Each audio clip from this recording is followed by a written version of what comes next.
Welcome to episode 136 of the Oklahoma Real Estate Show. On today's show, it's Tina Larsson.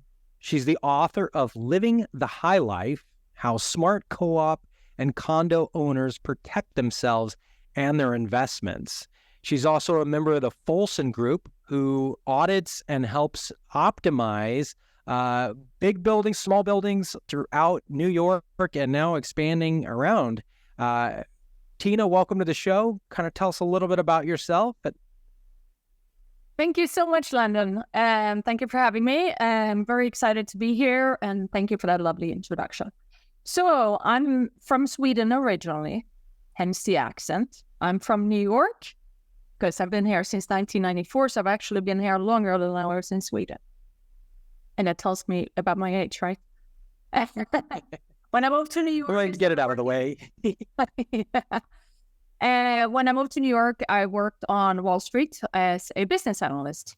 And then my husband and I bought a co-op, which in Oklahoma, you might have HOAs or condos or community association or something else, but that's just the legal. So for our purposes, it doesn't matter. In New York, we have condos. We have some HOAs in the outskirts in Long Island and stuff. But in the city, we have primarily co-ops. But it's like the technical structure of them. So we're in a co-op, we bought a co-op, and the first few years, we didn't really pay that much attention. And then one year, in 2010, we got the maintenance increase, which we got the HOA fee increase every single year. We got this. And we started paying attention. So we got some neighbors together, overthrew the old board, and took over the board. Then the new board asked me if I could help them use my analytical skills as a business analyst from Wall Street and see if I could find any savings. Now, when I analyzed numbers, it was not because of savings, but here we are. So that's what I did.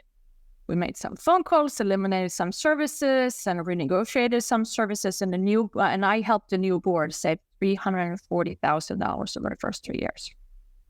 Wow. Yes. Yeah.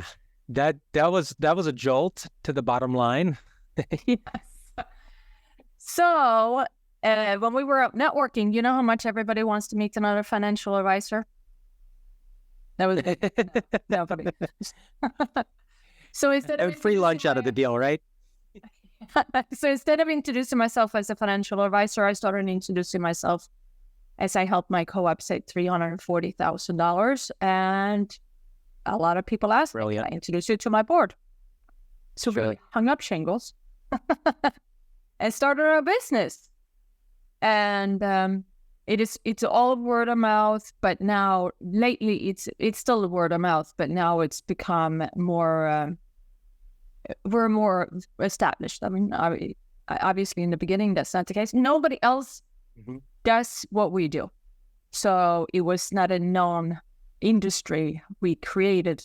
Well, we're still the only ones. So we didn't really create an industry. We created. Yeah. And you would say, so this was about 7 years ago, something like that. And it sounds like what your secret weapon is really going out and finding the financial statements of competing units or, any type of data you can get your hands on. And then kind of establishing what is the market for this, right? Like what is a normal basis for maintenance? What is a normal basis for improvements? And that's something that we often either forget about or we just don't know how to do that in our industries where, we all look at our own project and our own expenses, and then we go get bids from other people on what it would cost to fix this project, not really thinking that we could actually look at other businesses that have similar properties and get financial statements from them and compare apples to apples that way. And that's really, I think, am I wrong? Is that's really what your specialty is? You're exactly right. And I mean, so when I worked on Wall Street, it was public information because they're publicly traded companies. We would compare Burger King to McDonald's or, you get the point. And Mhm. so it's public information. You go to SEC and you download the financial statements and you get the financial statement and you compare. In this industry, you would have to, okay, so how do we get this data? Now, Right. what I did, this is pre-COVID. I went out and I pretended to be a buyer and went to open house. You're a spy. Yes. I mean, how would you get the data? It's not public information. Well, that's exactly, yeah. Everybody's like listening for the so you're sneaking in as a buyer. Fantastic. Go on. This is good. This is real good. Yes, and don't tell my real estate friends. And then, Well, you're in disguise, so how would they know? no, how would I know? And then after a while, it was that now we have our clients' data, and now we have our prospect clients' data. So now we have several 100 properties. And in New York City, large apartment buildings that have they have a full staff or doorman, so a full staff. They typically have 150 cost line items, and that is before capital improvement. So just by the operating expenses, it's typically 150 line items. So it's a lot to compare. It's a lot of data and a lot to compare to. Sure. We could say that probably the most similar product that we have across the Midwest. Because a lot of folks are saying, well, but I don't have condos, I don't have co-ops, I don't even have a building, I have apartments, right? That I feel is the most similar that you'll find just throughout rural America is how they're budgeting for apartments. And a lot of times what we see is that they're kind of doing that 30,000 foot view. They got all these line items and they're kind of going a direction. And then they're kind of talking to people across the nation of how much is your maintenance percentage, right? And these kind of percentages. But you're actually going line by line saying, wow, this particular category is much higher than this category where it kind of should be. Let's find out why. Okay? Yes. So have you seen like a commonality in all these properties that you're evaluating of this is kind of where we almost always find extra cost savings? Yes. So we have a bunch of cost savings that are just random. So we had one building where they had 20 phone lines. Obviously, this is not going to happen to your clients or your audience. They had 20 phone lines. So we went in and we did, you know what we did? We called them all and 9 of them were not in service. Wow. So we canceled. But that doesn't happen very often. Or we had one building where we had a prospect client and we had a client. The client used the same exterminating service as the next door building.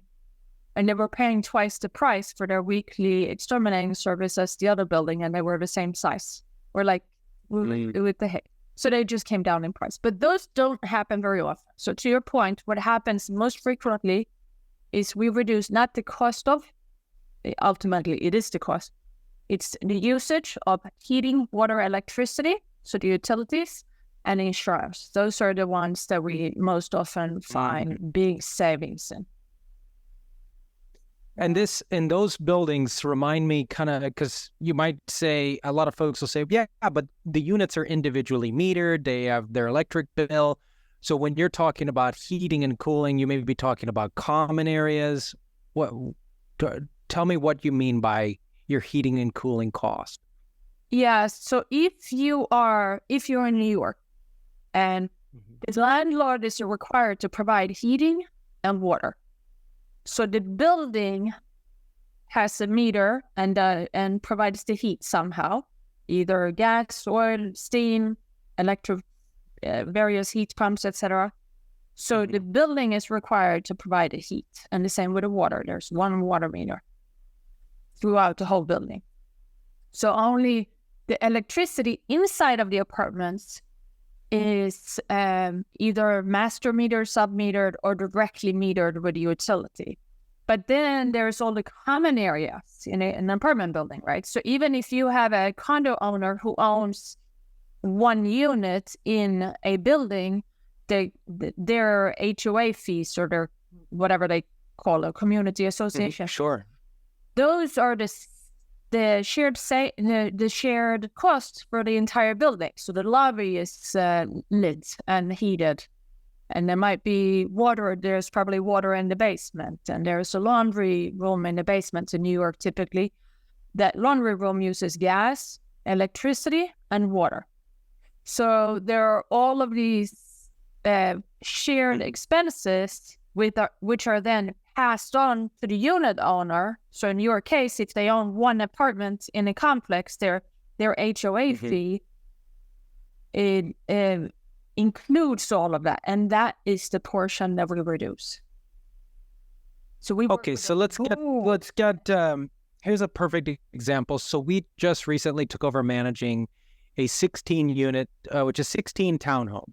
4 individual buildings, all with 4 townhomes per building, that the previous owner, owned all units and then decided to rent all units. So now it's a single owner owning 16 townhomes and then renting them out, picking one property manager. We recently took over as a property manager, also helped with the acquisition of the new owners, but each individual unit, and this is really, really common through the Midwest, each individual unit has an electric meter.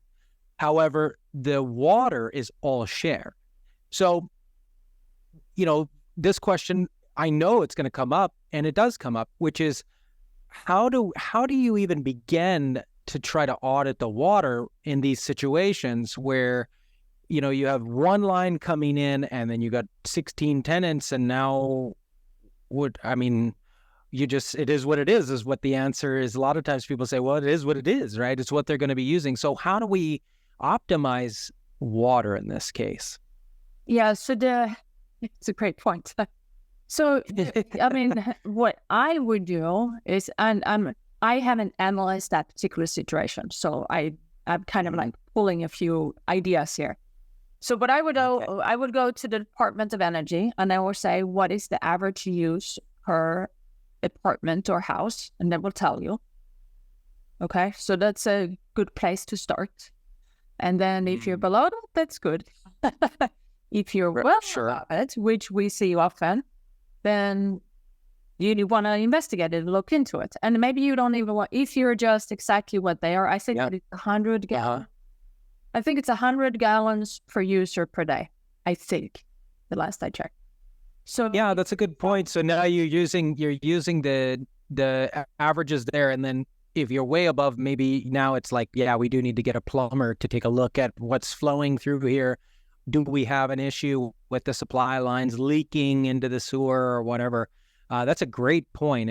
I didn't even think to tap into the government's average usage, and I wonder if the utility provider even would have some type of macro or micro, stuff of saying, well, in this town, typically each user runs about this or whatnot.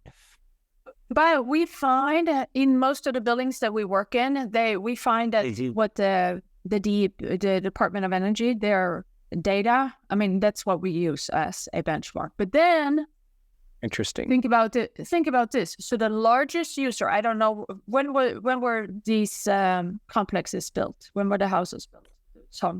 71, 72, early 70s.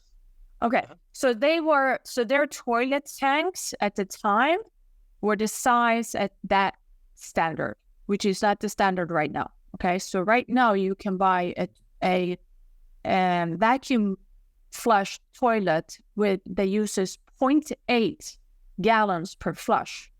Back then, you could have been 2.5 or 3.5 gallons per flush, right?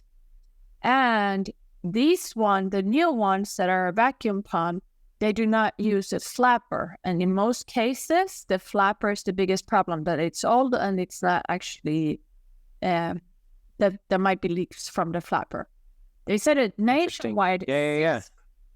Nationwide, 6% of the water comes from water usage. It comes from leaks. Wow. Yeah. Yeah. Interesting. So here's an easy one. You go to Home Depot, count how many toilets you have. You get leak tablets. They're like basically a little diet tablet. You put them in, you ask all the residents if you can come in and inspect their toilet. You put one in the tank, and at the same time, you see how big is this tank. Does this look like 3 gallons, 2 gallons, or is it according to current standards? Should we replace it?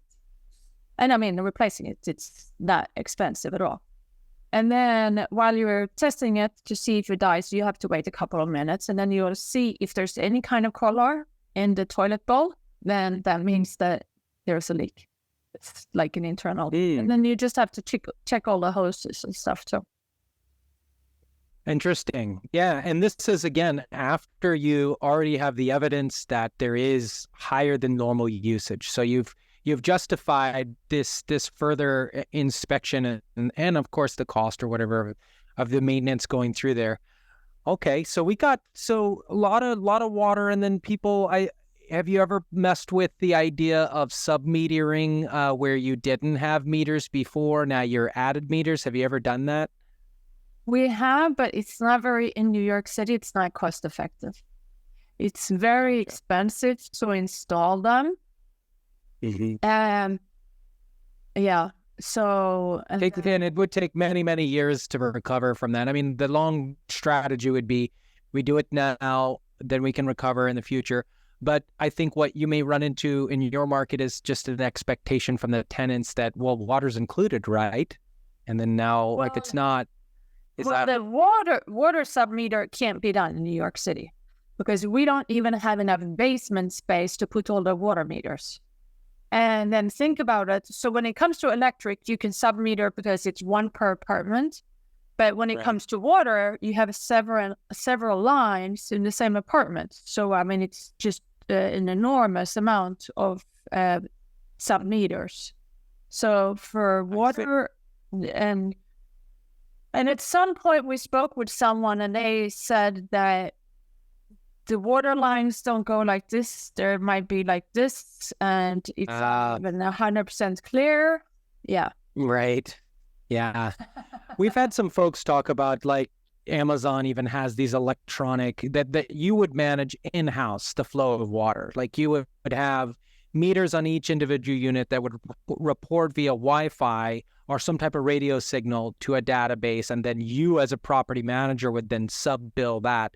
But I will say, like, we're experimenting with the idea of just simply charging an additional fee for water, right? Just saying water bills keep going up and up and up. Instead of raising your rent, we're going to add our sewer utility fee that's a separate fee each month that then would be like a dividing, like, taking all the units and dividing that by however many units there was. And it is what it is, right? So it's just the main big number divided by how many units are active, and that's what you get, right? But that is labor intensive, for the staff to have to do, so you kind of get. But if you're doing it proportional, what's the purpose? Why don't you just increase the rent by that amount? Well, so then the question would be, well, for one thing, are you billing Section 8 housing, right? Like if you're in a Section 8 situation, which some of these multi-units, they definitely are, very, very high percentage of them may be Section 8. You got to be careful with how you're marketing your rent rate. Rent can only be this, right? That's what's approved. That's what you have. That's a controlled element. And now you got these other services that you're kind of have to add on. And so that's where we get into we're not going to add it to the rent, but there's a $75 water fee per month, and maybe that's not discussed on the housing app or not, because again, these are things that are becoming much more an issue, that the interest rates have tripled, right? This is like a lot of folks have these loans they never thought would re-up at such a higher cost, that the pressure on the property managers and folks like you guys is turning up, saying, look, if we want to keep this going, right? We're going to refinance in a year and a half at this rate. We already know it's going to be at least this, right? We got to come up with plans now to offset these expenses, or else, it may not look good. So that's it. That's why we're here. That's what we're talking. So let's move into some of the other, obviously you're doing landscaping, you're doing, the handyman stuff. What are some things when you kind of just go into just across the board that you're seeing, like just another obvious things that you go, oh yeah, that's just a common oversight that we see these buildings doing? So one of them is, heating, water, electricity is the most common one. We take the entire financial statement for a new client, and we put it right into our database, and then it pops out and says these are areas to look in. When it comes to apartment buildings, and it could also be townhomes that have any kind of common element, right? When you walk into a basement in New York City or New Jersey or something where you have common elements, you walk into the basement and the elevator doors are opened into the basement and the lights are on 24/7, you're wasting money. That's the quickest, easiest, simplest way to find savings. Yeah, that's something to be learned from, like, you're talking like versus like a motion detector. Absolutely. When you walk in, Absolutely. the motion light turns on. Okay. Absolutely. Yep. So that's going through saying, do you have the automation on lighting? Go through, try to figure out the automation. What about the LED? I know that's a lot of places are LED now already, but if you're not LED, this is probably a huge changeover, maybe expensive up front. But is that something you can? Yes, absolutely. And when we started, we were replacing a lot of regular old-fashioned T12s, and replacing them with LED on motion sensors. And at that time, for those, we saw like 80% savings.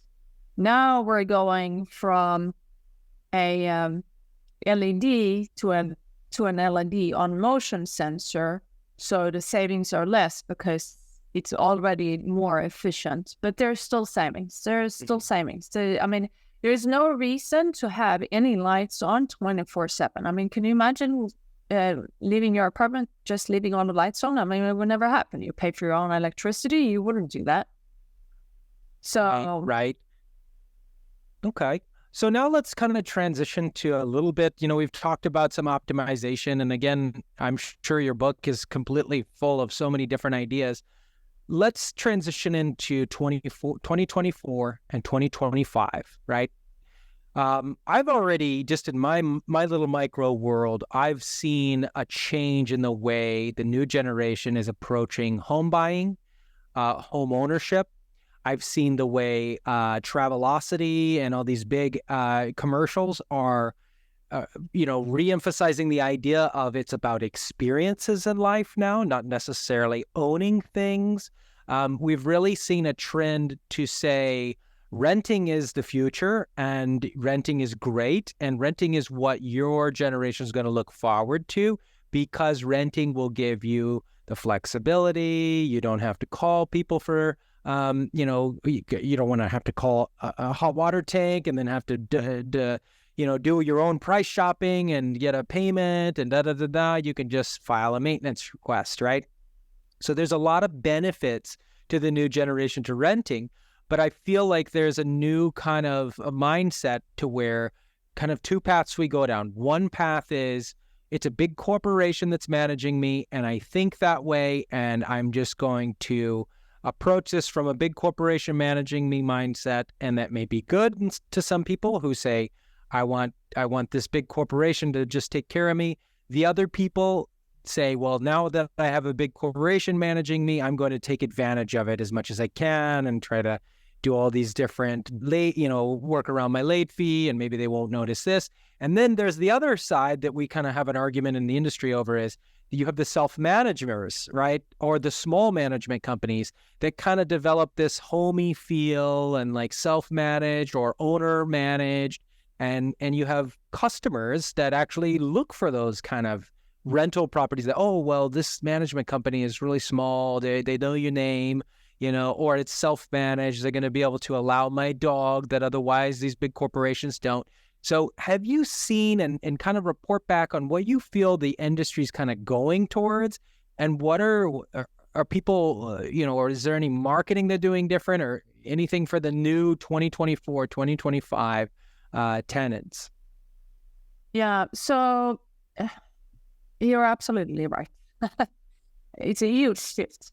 And people who are buying, so whether they're renting or they're buying, people who are, and we work primarily with the ones who are buying, when they buy a co-op or condo, the qualification and the abundance of funds and knowledge. I mean, these are highly qualified people. It used to be that anyone bought a co-op or condo, but now it's really, I mean, they're very impressive people. And they are proactive. They have a different mentality. They're not willing to sit there and chit-chat in the board meeting. They want stuff done. Their time is valuable. And they're used to a very high pace at work. And they are typically, I mean, we have Google programmers on boards. We have people who are highly accomplished and who know how to use tech, whereas only when we started, we had board members who didn't even use email. So it's been a huge shift in who are serving on boards and who are governing these buildings. And the same for the buyers. They're typically newer buyers. And so it's changed things. They're not willing to sit there and see that they have that their building has a poor Energy Star score because they're using too much carbon emission, for instance. So in New York, buildings get fined if their carbon emission exceeds a certain limit. And but the new buyers and the new board members, the new generation, they're not willing to do that. So we have installed a lot of amenities, but since we primarily work with old buildings, we don't work with the new luxury buildings, the ones that have all the amenities. We always encourage our co-op board clients to use the basement wisely and maybe install a gym or install a community room or install a roof garden if possible. Give the amenities. Yeah. Yeah. But I mean, obviously they're not going to be as big and as service oriented as I have a friend who lives down on 9th and 42nd Street, or actually I have two friends in the same building. They had 2 entire floors of amenity spaces. And one of the amenity space. Yeah, I was going to say, so before we get too far into that, so what you just said, I think is really, really critical to understand. You said that the new buyers in a lot of cases are very, business, very quick. Let me look at the spreadsheet. Is the numbers hitting what I want? Yes or no? That's kind of what I've experienced as well when we talk to owners that have 10,000 plus units. In fact, the episode that aired right before this one, or will air, we had a 10,000 unit owner, and I was asking some of these questions about tenants and things.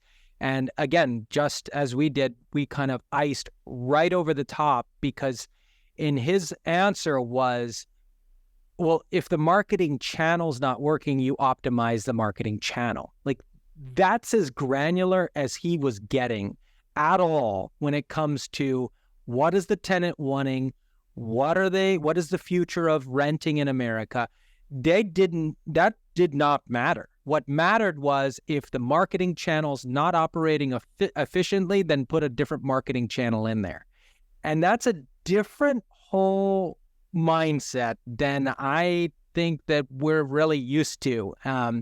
And so when we take that and we kind of expand that, right, to where some of these guys have 30,000 rental units and 60,000 rental units, and now they're like putting them in funds and now really trying to make them like zero liability because the persons that own them are way detached, right?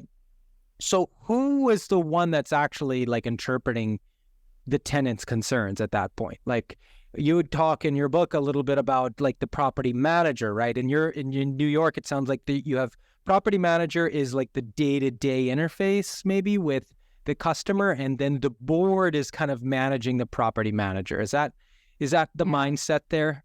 Yeah. So the property manager is the complaint department. And they're the complaint departments and the fixers. The board they govern. So they are the ones who make the decisions, and then the property manager is supposed to execute on those decisions. And the board is the owners, or the owners have hired the board? Is there another layer above the board, or the board is the owners? The board is the owners. So it's just like government. So it's just like a government. You have 100 people who own in the building. They vote once a year. And when they vote, they call that they voted in these 5 people, and now they're on the board and they represent them. And when that's done, it's just like a government. Then they are there and they are governing. So they don't have to call you and ask you what you're doing. So when we vote in a president or a mayor or whatever we vote in, they're not going to tell the whole population, oh, I was thinking of doing this. Well, that's not how it works, right? So then they govern. Yeah. I see. So to try to kind of move this forward to like, okay, so we're optimizing the cost sake. We're kind of doing everything that we can do without engaging any emotions, right? Like there's no emotions up until this point at all. Like this has all been just straight like utility, here's the nuts and bolts. What about the decision that the customer makes to rent from you versus your competitor? How do we talk about that, and who's even responsible in this system for that discussion? That's like marketing. Who's deciding, yes, the tenant's willing to pay this price because we have more amenity than the person next door? Yeah. So, I mean, that's just supply and demand, I would assume. Now, I mean, which is exactly what I would think that's exactly the answer that I would think the corporate investors would, that's that same mindset. So in other words, if you reduce the supply enough, you will control the demand. So all I need to do is acquire as many units as possible. Then it doesn't matter what the tenants want, right? Because I control every option that is available. And what I'm trying to get out is that I don't think that's going to work, because it's not taking into consideration that humans are much more powerful in the equation than you think. If they don't pay rent, if everyone doesn't pay rent for just 1 month, as tight and as efficient as these aircrafts are flying, right? The building is like an airplane, right? As the more you make the wing efficient, the other side of efficiency is you can stall a wing very quickly. So if an aircraft is flying really efficiently, it also means that aircraft can stall, which means fall out of the sky just as fast, right? So inefficiency in an aircraft sometimes creates where you have to have more power, you have to have more airspeed, and therefore you're less prone to crashing, right? So what I'm trying to get at is that we've got to inject the discussion of what is really the long-term trajectory if we don't have complete control over the people, right? Like, what scenario is there where we don't have control over the entire population? And then start there, right? That's a better future if you ask me. Sounds good. Excellent. Well, so we've gone through optimization. We've kind of gone through how it works in the larger cities, which I know a lot of times, especially in the Midwest, we get so kind of focused on single family rentals. A lot of the guys and girls on that are listeners and that just are really invested, they have 30, 40 units, maybe 50, maybe 75. And that's their world, right? Is these 75 tenants, and maybe their property manager is is taking the front seat and they hear, oh, well, this one's late 2 months again, and all this. And so I think it's really a good exercise for folks to kind of open their horizons occasionally and see there's this other world out here. And some, you may be listening, you say, I have 20,000 units already. I'm on a train in Baltimore listening to Landon Yak, and I've got this. But I think it's important to see that there is a spectrum here of ownership as we enter this new world, right, of 2024, 2025, where the percentage of renters is now vastly outnumbering the percentage of owners. Vastly. Really? Okay. Think about this. So when you look at HUD's statement, this is what the government will stand on TV and say, 62% of America is homeowners. It's the highest number it's been, da-da-da-da. Well, their own documents also state that at least 1 out of every 10 are fraudulently filing occupancy. At least 10%. That's known. Wow. That's like known statistics. And that's an example of, I bought a home, I lived in it for a year, and now I'm renting it, right? Did you call HUD and report that you now no longer live in the home? No. You never did that. So their filings, right, their statistics are still saying that was a primary occupant home loan. It was purchased as a primary occupant. However, now it's on the market as a rental property. And guess what? You can do that 10 times per person or 20 in a marriage, 20 properties. So that's 120. And so now, okay, it was 62%, even just taking the 10% known, that's only 10%, right? Known already is getting you really close to 50-50. And then there's a lot of different metrics that we talk about that kind of skew that number more.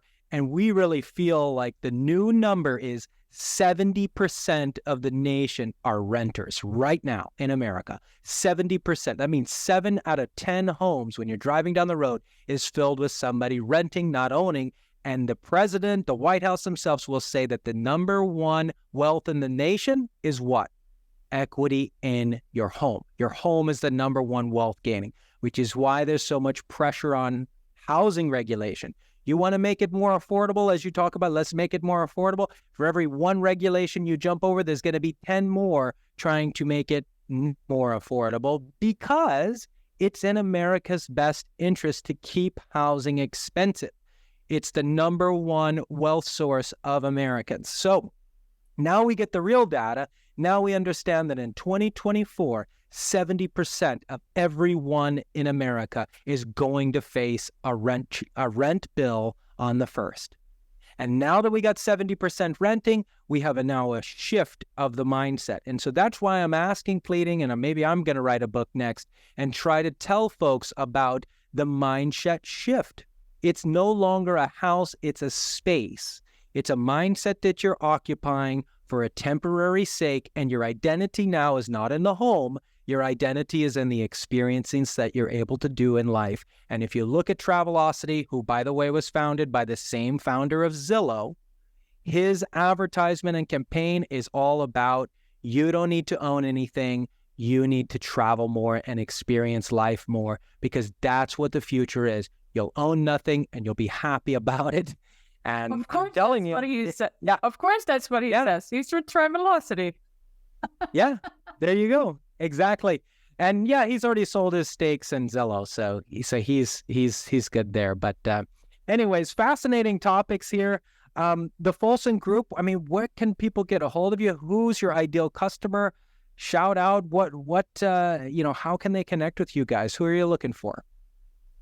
We're looking for co-op and condo board members in the greater New York City area. In those co-ops and condos, that is an apartment building. So not single family homes, but apartment buildings. That's our specialty. And we do a free second opinion for those who reach out. And of course, get my book on Amazon, Living the High Life, which has nothing to do with what it insinuates that it does have to do with it. It's really living in life. Anyways, it's available in altitude. In altitude. And it's my story, my husband and my story, how we started our business and how we got here, and then a bunch of stories and tips. It's really a guidebook.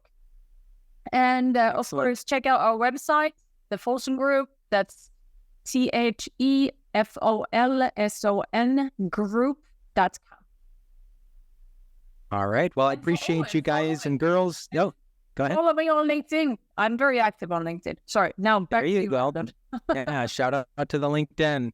Well, thanks everyone for joining us on this journey. If you've heard something that made your imagination go in a direction, feel free to email Landon at okcreal.com with your questions, your comments, your fusses. Why am I right? Why am I wrong? Let's start that discussion. Love to hear from all of you. Remember, when we compete in this space, it is an abundant space. So if you're helping your other investors, we're all working together. There is a multitude. There's millions and millions and millions and millions of housing opportunities out there. And if it's not here, it's in other countries. If it's not in other countries, it's in other continents. So there's an abundance. So don't forget that. Just keep pressing forward and onward. Let's share this open conversation, because your dream started with sharing your dream with somebody else. So, all right. Thank you for coming on the show, Tina. If you're thinking it's time to buy or sell a home in Central Oklahoma, why not work with a broker you already know and trust? The Oklahoma Real Estate Show was created by real estate broker Landon Witt to help you succeed. It's an award-winning, full-service, licensed real estate brokerage and property management service serving Central Oklahoma. You know that finding the right team in real estate is critical. The Oklahoma Real Estate Show is your boots on the ground with decades of combined experience and most of the team you already know and trust. What are you waiting for? Get started now at oklahomarealestateshow.com. That's oklahomarealestateshow.com. Because your dream started with sharing your dream with somebody else. So, all right. Thank you for coming on the show, Tina.